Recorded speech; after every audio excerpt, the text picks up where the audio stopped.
Your worst critic is probably yourself, so give you some grace. I'm your host, Natasha K, and you're listening to Micro Musings. I'm a writer and digital creator sharing my poetry with the world. Let's dive in. We are so back, and better than ever, I might add. Hey everyone, it's been a while, my loves. Did you miss me? This week's episode is brought to you by the Intentional Creative Challenge by Tiana at tnm.creative. This is not an ad, but I do love this challenge, so I'm going to talk about it. First and foremost, it allowed me to figure out what I was doing with micro musings. Before, I would plan things out just to wing everything when the time actually came.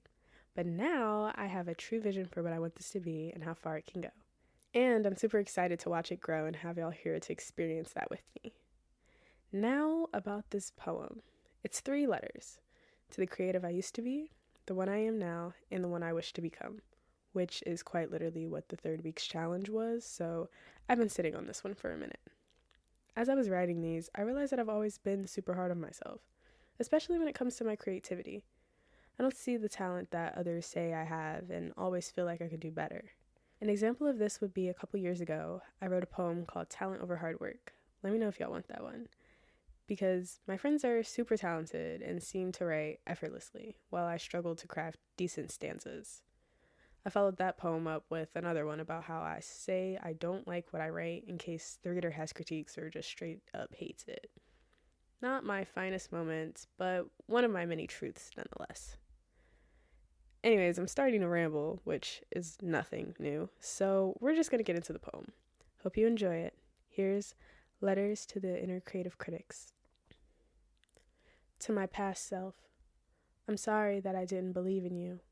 That I let the criticism of others cloud my judgment and force you to hide away from the world, neglecting your gifts and calling you worthless. I was always too mean to you. I should have nurtured your kind soul and fostered your growth. Know that I think about you often, and how you wrote to your heart's content, filling up notebooks and trying new styles, just letting your imagination run wild. I envy your ability to capture it all while still finding time to find new inspiration. Is it silly to say I want to be you when I grow up? So in love with my craft that I don't seek validation from it, simply enjoying the creative process.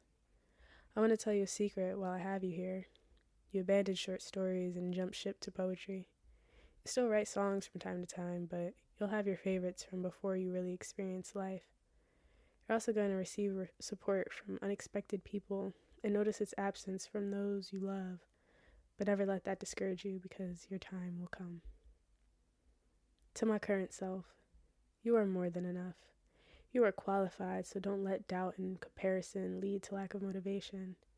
You are more talented and creative than you realize. You now have a supportive community that puts you onto new opportunities every day. And for that, we are forever grateful. You also can do anything, especially with a timeline and budget. You actively work on things you seek to improve, and I absolutely adore that about you. You read at an open mic and started a poetry podcast, which is kind of changing your life. Not to be dramatic, but it helps you gain confidence in your words and all of your creative work.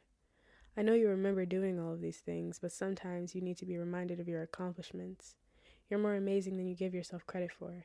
I leave you with advice that everyone is constantly reiterating.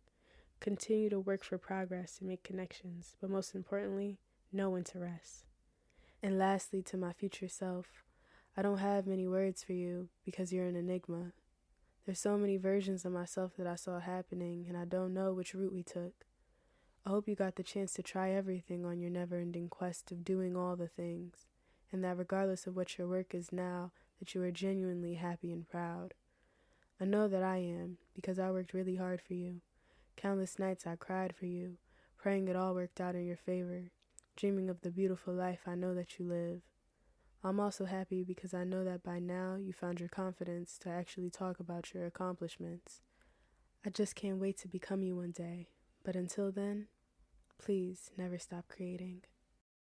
To read more of my poems, visit my website by clicking the link in the show notes below or visit bynatashaK.com. If you enjoyed today's episode, please feel free to share it, and if you enjoyed the podcast overall, leave a 5-star rating. Please follow or subscribe wherever you listen to your podcast so you don't miss a single episode. All support is greatly appreciated. With love, always, Natasha.